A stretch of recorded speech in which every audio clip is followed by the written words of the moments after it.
We're going to chat about 20 upcoming February 2025 releases that I'm personally really excited about and think you might be as well. I plan on doing this every month in 2025. I did one for January that I will leave in the description for you to check out if you want some other new releases. Generally, I will be talking to you about horror and thriller books, but every once in a while, I personally am really interested in a romance, a sci-fi, romantasy. So if something comes up that I personally plan on checking out, it will be in these videos as well. When I did this for January, I did horror and thriller together, and then the other genres I was interested in at the end, but in this one I'm just going to go by date the whole way through. These dates could change, but as of filming, I've double checked and everything is planned on a February release. So starting off on February 4th, first up we have Listen to Your Sister by Nina Veal. This is a horror thriller. 25-year-old Calla Williams is struggling since becoming guardian to her brother Jamie. She's overwhelmed and tired of being the one who makes sacrifices to keep the family together.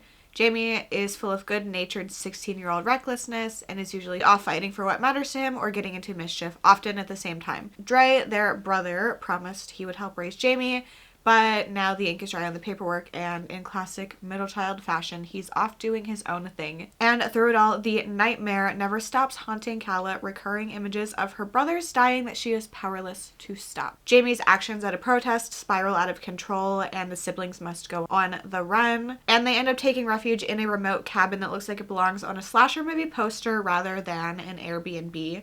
And they now have to face a threat where their lives and reality hang in the balance. Their sister always warned them about her nightmares. They really should have listened. I think this is a debut. It is showing me only one book for this author, so that's very exciting. For fans of Jordan Peele's films Stranger Things and The Other Black Girl, a laugh-out-loud, deeply terrifying, and big-hearted speculative horror. Speculative horror is everything that I want. I think this sounds so cool. Next up, we have A Killing Cold by Kate Alice Marshall. This is a thriller and mystery. When Theodora Scott met Connor, wealthy, charming, and a member of the powerful Dalton family, she fell in love in an instant.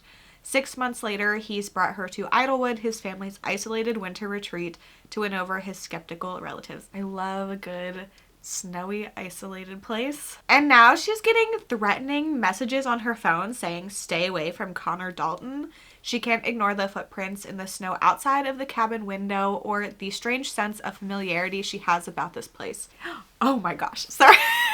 I'm just like slightly reading ahead and the synopsis. Then in a disused cabin, Theo finds something impossible, a photo of herself as a child. And it's a photo taken at Idlewood. But she's never been here before, according to her recollection of her earliest years, and now she begins to piece together the fragments of her memories. Someone here has a shocking secret that they will do anything to keep hidden, and Theo is in terrible danger because the Daltons do not lose, and discovering what happened at Idlewood may cost Theo everything. That sounds so exciting. Not the photo. Next up, hear me out, okay? If you look this next one up on Goodreads, it might have an average rating of about 2.59. But looking at the reviews, there are either like people hate it or there's 5 stars. So that very much intrigues me. So the next one is Hot Singles in Your Area by Jordan Shively. I think this one is weird. It's a body horror following 2 imperfect strangers ensnared by a sinister media powerhouse. Noah desperately needs a new job that involves less blood and piss than his current one. So when he spots an ad for a newspaper with no experience preferred, he puts on his good shirt and marches down to their average-looking office to unknowingly sign his life away. First of all, if it says no experience preferred, run away. Required, fine. Preferred? That's concerning. Malacia, I don't know, it's Malachia, is the only human left in the city of silence, and she spends her time wandering its empty, bone-filled streets until one day she finds a lone figure hunched over a typewriter, his fingers enmeshed with the keys. Could he be the answer to finding her lost love? Propelled by their pursuits for rent money and truth, they are pushed to their limits in this tightly plotted satire of occupational hazards and conglomerate powers.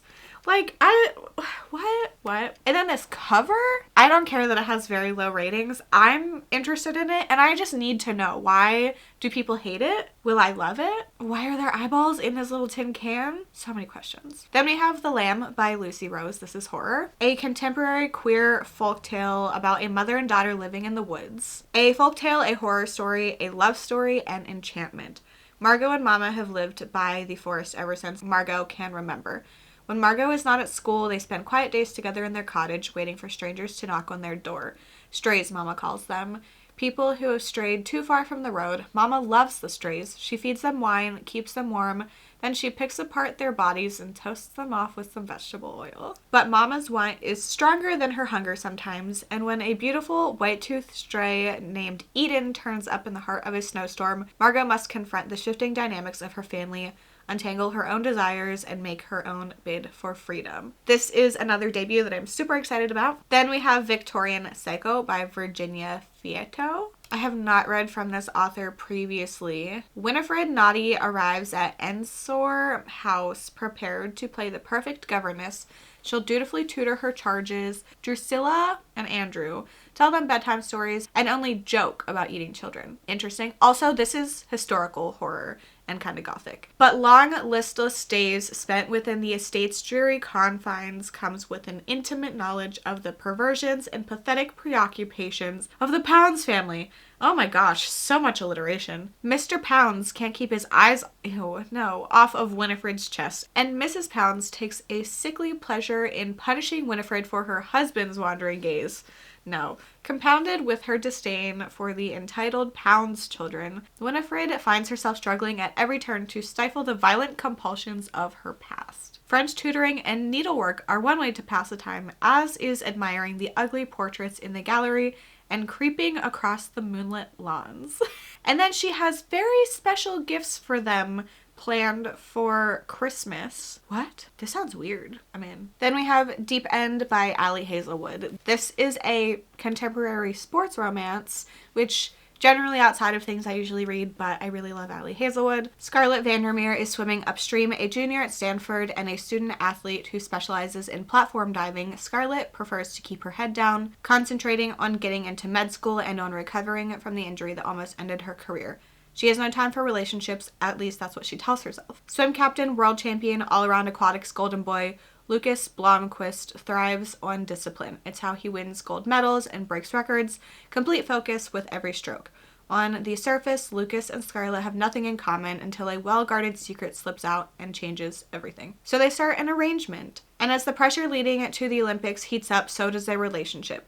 It was supposed to be just a temporary, mutually satisfying fling, but when staying away from Lucas becomes impossible, Scarlett realizes that her heart might be treading into dangerous water. There's just something about Allie Hazelwood's writing that I really love. Now we are moving to February 11th. Nothing Ever Happens Here by Serafina Nova Glass. This is a thriller mystery. When Shelby Dawson survives a harrowing attack that should have left her dead, she tries to move past it for herself and for her family. 15 months later, with the help of her best friend, Mackenzie, she finally feels safe again in the snowy Minnesota town she calls home. But when an anonymous note appears on her windshield bearing the same threats her attacker made, Shelby realizes that her nightmare has only just begun. As new evidence surfaces and a group of well-meaning senior citizens accidentally makes the case go viral online, the situation quickly goes from bad to worse. And with suspicious accidents targeting those close to her happening all over town, Shelby can't shake the feeling that she's being watched. Fighting to stay one step ahead of disaster, she finds herself asking the question on everyone's lips, who attacked her that night? But Shelby isn't the only one with questions. Mackenzie's husband, Leo, vanished without a trace on that terrible night, and over a year later, no one knows why. Until a deep dive into his finances reveals a history of debts, mismanaged funds, and hidden accounts, one of which is still active. Their suspicion that Leo is still alive only complicates things further, though when another person connected to Shelby goes missing, she's caught in a race against time before her attacker becomes a killer. I really enjoyed from this author previously, so I'm looking forward to this one. Then we have Beta Vulgaris by Margie Sarsfield. This seems like a weird one. It is horror with some thriller, kind of literary fiction, and also some sci-fi. When Elise and her boyfriend Tom set off for Minnesota All she knows about harvesting sugar beets, Beta Vulgaris, is that her paycheck will cover a few months' rent on their Brooklyn apartment. She will try anything to escape the incessant debt collector's calls and chronic anxieties about her body and her relationship. But as the grueling graveyard shift sets in, Elise notices strange, threatening texts, a mysterious rash, a string of disappearances from the workers' campsite, and snatches of a hypnotic voice coming from the beet pile itself. As crew members vanish, Elise obsesses over Tom's closeness with their charismatic coworker C, and falls back on self-destructive patterns of disordered eating and dissociation. Against the horrors of her uncertain future is the siren song of the beet pile almost appealing? That sounds so weird. So fun. Then we have You Are Fatally Invited by Andy Plegio. This is a thriller mystery. An anonymous author hires a former aspiring writer to host a writing retreat at his private manor off the coast of Maine. She jumps at the chance, particularly since she has an axe to grind with one of his invitees.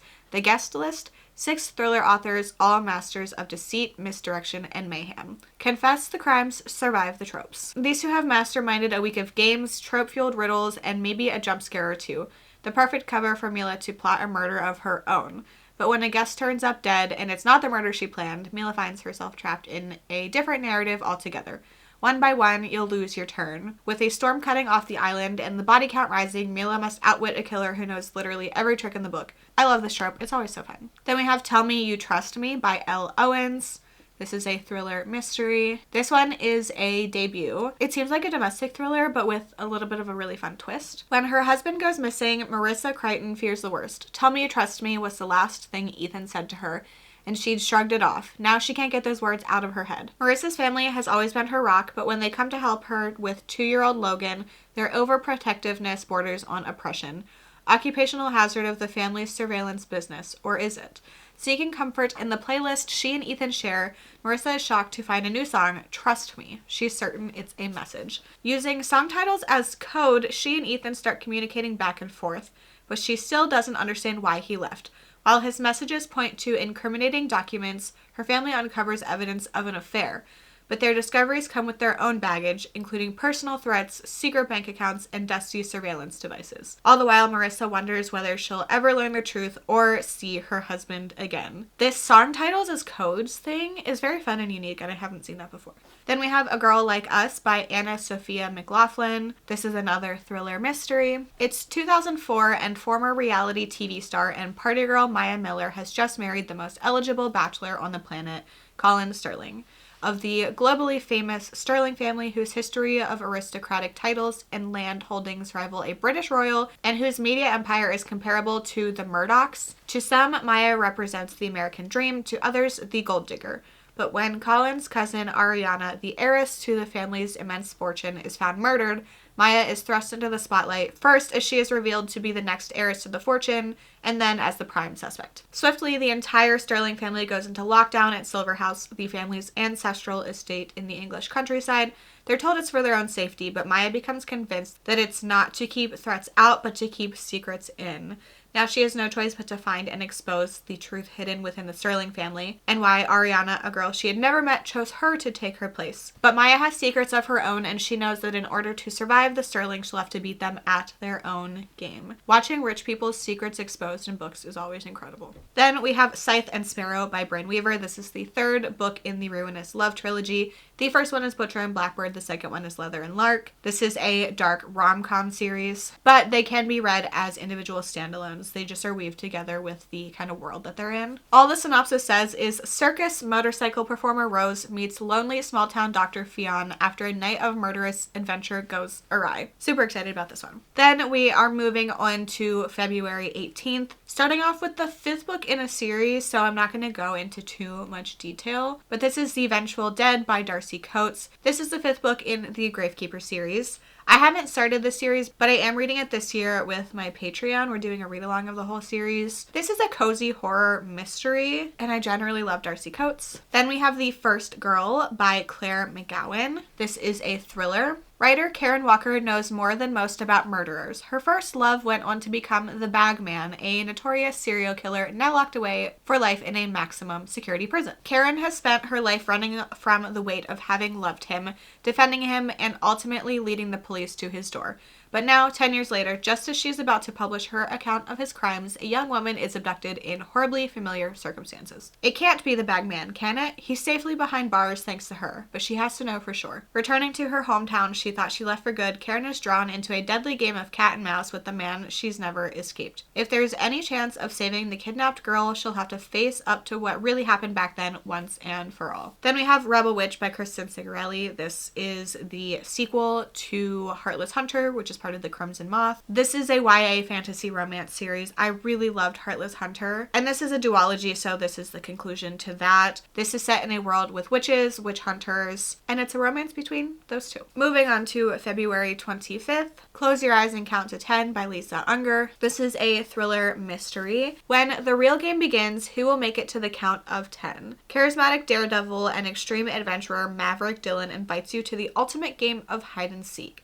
But as the players gather on Falco Island, the event quickly spirals into a chilling test of survival. A storm rages as a deadly threat stalks the contestants, turning the challenge into something far more sinister than the social media stunt it was intended to be. Enter Adele, a single mother with a fierce determination to protect her children at all costs. When she begins the game, she unwittingly enters a twisted web of deception and intrigue. Can she maneuver through the treacherous storm and the relentless competition and get home to her family? In a ruthless battle for survival where the stakes are higher than ever, the blurry line between the virtual and the real proves that the only person we can trust is ourselves. I love games and books. That sounds so fun. Something in the Walls by Daisy Pierce. This is a horror mystery. Newly minted child psychologist Mina has little experience. In a field where the first people called are experts, she's been unable to get her feet wet. Instead, she aimlessly spends her days stuck in the stifling heat wave sweeping across Britain and anxiously contemplates her upcoming marriage to careful, precise researcher Oscar. The only reprieve from her small, close world is attending the local bereavement group to mourn her brother's death from years ago. Then she meets journalist Sam Hunter at the grief group one day, and he has a proposition for her. 13-year-old Alice Weber claims a witch is haunting her. She lives with her family in a remote village, and Alice finds her symptoms are getting increasingly disturbing. Taking this job will give Mina some experience and much needed money. Sam will get the scoop of a lifetime and Alice will get better, Mina is sure of it. But instead of improving, Alice's behavior becomes inexplicable and intense. The town has a deep history of superstition and witchcraft. They believe there's evil in the world. They believe there are ways of dealing with it, and they don't expect outsiders to understand. Then we have a sci-fi book called The Fourth Consort by Edward Ashton. This is the author of Mickey 7, which actually has a movie coming out very soon called Mickey 17. So this is sci-fi. I'm not going to read this full synopsis to you because it's pretty long, but this is part first contact story, part dark comedy, and part bizarre love triangle. It asks an important question: how far would you go to survive? And more importantly, how many drinks would you need to go there? This author kind of writes in the style of Andy Weir with some humor in his books, but I think I really like first contact stories and I want to read some more sci-fi this year. Last year I didn't read a ton, but some of my absolute favorite books are sci-fi. Then we have Whiteout by R.S. Burnett. This is a thriller mystery. It's been 4 months since glaciologist Rachel Beckett left her husband and daughter to join an urgent research trip to a remote field station in the Antarctic. But after losing all communication with her crew at base camp, she's trapped and alone and running out of supplies. The only information she has about what's gone so catastrophically wrong is an emergency radio broadcast playing a nuclear war has broken out and Rachel might be the last survivor on Earth. Abandoned and starving, all she has left is a fierce determination to stay alive in the extreme cold and perpetual darkness of the polar winter. The research she's gathered about catastrophic climate damage means she holds the fate of the continent and the world in her grasp, if there's even a world left to save. This says it's a survival thriller, kind of like The Martian, The Last Murder at the End of the World, and Breathless. And then lastly, we have Famous Last Words by Gillian McAllister. It's June 21st, the longest day of the year, and the life of new mother Camilla is about to change forever. After months of maternity leave, she will drop off her infant daughter at daycare for the first time and return to her job as a literary agent. Finally. But when she wakes, her husband Luke isn't there, and in his place is a cryptic note. consort. Then it starts. Breaking news, a hostage situation is developing in London. The police tell her Luke is involved, but he isn't a hostage. Her husband, doting father, eternal optimist, is the gunman. So those are 20 books coming out in February that I think you should put on your radar. If there are any others that you were looking forward to, please leave them in the comments. Obviously, there's more books coming out. Also, let me know if there's any coming out in March that you think I should check out. I hope you found a new book to look forward to in February. If you made it to the end and want to leave me an emoji to say you were here, you can leave me a book stack. Thank you so much for hanging out with me. I hope to see you soon. Bye.